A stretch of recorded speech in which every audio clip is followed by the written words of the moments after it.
বাহিরে বৃষ্টি, খিচুড়ি খাবো না তা কি হয়? বৃষ্টি মানেই তো খিচুড়ি। সো হ্যালো এভরিওয়ান, আসসালামু আলাইকুম। সবাই কেমন আছেন? আশা করি ভালো আছেন, আমিও ভালো আছি। প্রতিদিনের মতো নিয়ে আসছি নতুন আরেকটি ভিডিও। তো আজকে 2 দিন যাবৎ বৃষ্টি নামতেছিল, ভাবতেছিলাম খিচুড়ি রান্না করব। তো ফাইনালি আজকে আমি খিচুড়িটা রান্নাই করব। আর খিচুড়ি রান্না করতে যা যা লাগবে সব কিছু আমি বাজারে গিয়ে নিয়ে আসছি। আর এখন বাজারগুলো সব আমি একে একে বের করে নিচ্ছি। সব বাজারগুলো আমার বের করা হয়ে গেছে, শুধু মাছটাই বাকি ছিল। আজকে খিচুড়ির সাথে থাকবে ইলিশ মাছ আর বেগুন ভাজা আর 2টা শুটকির ভর্তা থাকবে। তো এখানে আমি সব কিছু বের করে নিছি। এখন আমি এগুলো সব কেটে ধুয়ে টুয়ে পরিষ্কার করে গোছগাছ করে নেব। আর খিচুড়ির সাথে মাংস দিয়ে খেতেই বেশি ভালো লাগে। তো আমি আজকে মাংসটা রান্না করতেছি না, মাছ ভাজা দিয়েই খাবো। আর বাহিরে প্রচুর পরিমাণে বৃষ্টি হচ্ছিল। তো যাই হোক, আমি এখানে সব কিছু বের করে যা যা ফ্রিজে রাখার ছিল সেগুলো আমি রেখে দিয়ে এখন বাদবাকি এগুলো কেটে নেব। তো আমি মরিচের বুটাগুলো সব বেছে পরিষ্কার করে তারপর হচ্ছে এই শুটকিগুলো বের করে নিচ্ছি। এই শুটকিগুলো কিছুক্ষণ আগে ভিজিয়ে রাখতে হয়, যেহেতু এর সাথে আঁশটে আছে। তো যাই হোক, এগুলো আমি বের করে নিলাম। এখন আমি মরিচের বুটাগুলো সব ফেলে তারপরে হচ্ছে রেখে দেব, তা না হলে দেখা যায় পচে যায়। এই জন্য আমি সবসময় এইভাবে মরিচ বেশি করে আনলে পরিষ্কার করে তারপরে ফ্রিজে রেখে দেই। তো এরপরে আমি এগুলো একে একে বেছে নেব। এরপরে সালাদটাও কেটে নেব, কেননা আমরা খিচুড়ির সাথে আপনাদের ভাইয়া সালাদটা প্রচণ্ড পছন্দ করে। তো আমি এখানে সালাদটাও নিয়ে নিছি, একসাথে আর কি সব কিছু কেটে গোছগাছ করে রাখবো, যাতে পরবর্তীতে আর কাটার ঝামেলা না থাকে সেই জন্য। তো আমি এখানে মরিচগুলো বেছে নিছি, যা যা করানো ছিল সব কিছু কেটে ঠেটে একদম গোছগাছ করে নিছি। এখন শুধু ধুয়ে পরিষ্কার করে নেব। তো আমি শুটকিগুলোই প্রথমে ধুয়ে নিচ্ছি, এর সাথে অনেকগুলো আঁশটে ছিল। তারপরে ধনিয়া পাতাগুলো পরিষ্কার করে নিচ্ছি। এগুলো হচ্ছে বিলাতি ধনিয়া পাতা, এগুলো ভর্তা করা হবে। আমাদের বাসায় নরমালি খিচুড়ির সাথে ভর্তা বা হচ্ছে ডিম বোনা, তারপরে মাছ, এগুলোই বেশিরভাগ থাকে, মাংসটা তো খুবই কম থাকে। তো এখানে আমি ধুয়ে একে একে সব কিছু পরিষ্কার করে নিচ্ছি। আর আমার এই ভিডিওটা যখন করা ছিল তখন প্রচণ্ড পরিমাণে বৃষ্টি হচ্ছিল, 4-5 দিন একধারা। কিন্তু ভিডিওটা আমার এডিটিং করতে একটু দেরি হয়ে গেছিলো, এই জন্য আমি আপলোড দিতে পারিনি। এখন নর্মালি গরমই পড়ে গেছে। তো যাই হোক, আমি এখানে বেগুনগুলো স্লাইস করে কেটে এই যে ধুয়ে পরিষ্কার করে নিতেছি, যাতে কালো না হয়ে যায়। যেহেতু একে একে রান্না করতে করতে অনেকটা সময় লাগবে, এই জন্য। এখানে আমার বেগুনও ধোয়া হয়ে গেছে। এখন ইলিশ মাছটা নর্মালি মানুষ এতবার ধোয় না, কিন্তু আমি একটু ধুয়ে নিচ্ছি, কেননা আমি কাটার আগে সেটা ভালোভাবে ধুইনি, এই জন্য এখন এই যে ধুয়ে পরিষ্কার করে নিচ্ছি। এখানে একটা ইলিশ মাছ পুরোটাই নিচ্ছি, আর মাছটা বেশি বড় না। তারপরও যা যা হয়েছে আলহামদুলিল্লাহ, আমরা মানুষ মাত্র 3 জন হয়ে যাবে। এখন আমি ভর্তা বানানোর জন্য যে আমার পেঁয়াজ মরিচগুলো লাগবে, রসুন পেঁয়াজ মরিচ, এগুলো একত্রে আমি কেটে নিচ্ছি।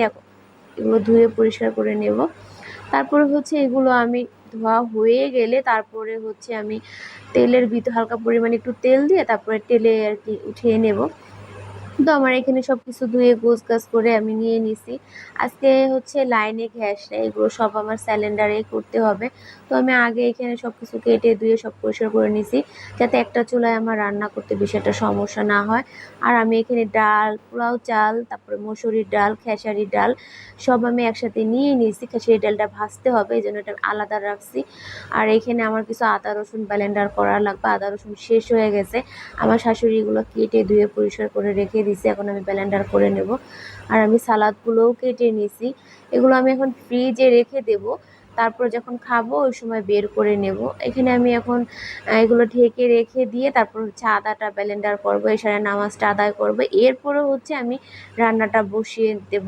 তো যাই হোক, এখানে চাউলের বস্তাটাও আনছিলাম বাজারের সাথে সাথে, কিন্তু বাজার বস্তাটা খোলা হয়নি। আর আমার ছেলেটা দেখেন ঘুমায় রয়েছে, এই বেলা ঘুমায়, পরে রাত্রে অনেক ডিস্টার্ব করে। তো এরপরে আমি নামাজ শেষ করছি, করে তারপরে আসছি রান্না করতে। প্রথমে আমি ভর্তাটা হচ্ছে আর কি ভর্তার জন্য যা যা লাগবে সেগুলোই হচ্ছে আমি ভেজে নিচ্ছি। এগুলো ভাজা হয়ে গেলে আমার শাশুড়িরে দিয়ে দেব ভর্তাটা রেডি করার জন্য, কেননা ভর্তা বাটতে একটু সময় লাগে। আমি ভর্তার আইটেমটাই আগে রেডি করে দিচ্ছি। আমার শাশুড়ি ভর্তা বাটতে বাটতে আমার এদিকে আর বাদবাকি রান্নাবাড়াগুলো হয়ে যাবে, এই জন্য আমি আগে ভর্তাটা রেডি করে দিচ্ছি। আর আমাদের বাসায় সবসময় আমার শাশুড়ি ভর্তাটা বানায়, কেননা ওনার হাতের ভর্তাটা অনেক সুন্দর হয়। তো এরপরে যাই হোক আমার এখানে ধনিয়া পাতা তারপরে হচ্ছে পেঁয়াজ মরিচ সব ডালা হয়ে গেছে। এখন এখানে হচ্ছে আমি শুটকিটাও ভালোভাবে ভেজে নিচ্ছি। শুটকিটা ভাজা হয়ে গেলে তারপরে হচ্ছে আমি এখানে বেগুনটা অল্প পরিমাণে হলুদের গুঁড়ো, মরিচের গুঁড়ো আর হচ্ছে লবণ দিয়ে ভালোভাবে এটা মেখে রাখবো। কিছুটা সময় এভাবে মেখে রাখলে দেখা যায় বেগুনের ভিতরে যে একটা মানে এই থাকে না, কি বলে ওটাকে, কালো পানির মতো বা একটু কষকষ ওই ভাবটা চলে যায়, মানে বেগুনটা একদম সফট হয়ে যায়।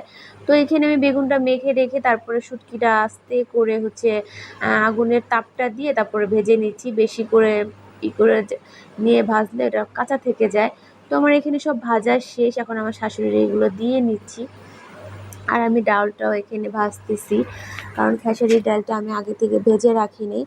তো এখানে আমার সব ভাজা হয়ে যাওয়ার পর আমি চাউলটা ধুয়ে নিছি। ধুয়ে তারপরে হচ্ছে আমি কিছুটা সময় এভাবে রেখে দিয়ে মশলাটা কষিয়ে তারপর হচ্ছে চাউলটা দিয়ে নেব। যেহেতু পোলাও চাল হইতে সেটা সময় লাগবে না, এই জন্য আমি আগেই ধুয়ে পরিষ্কার করে রাখছি। আর পোলাও চালের খিচুড়িটা চালটা আগে ধুয়ে নিলেই ভালো হয়।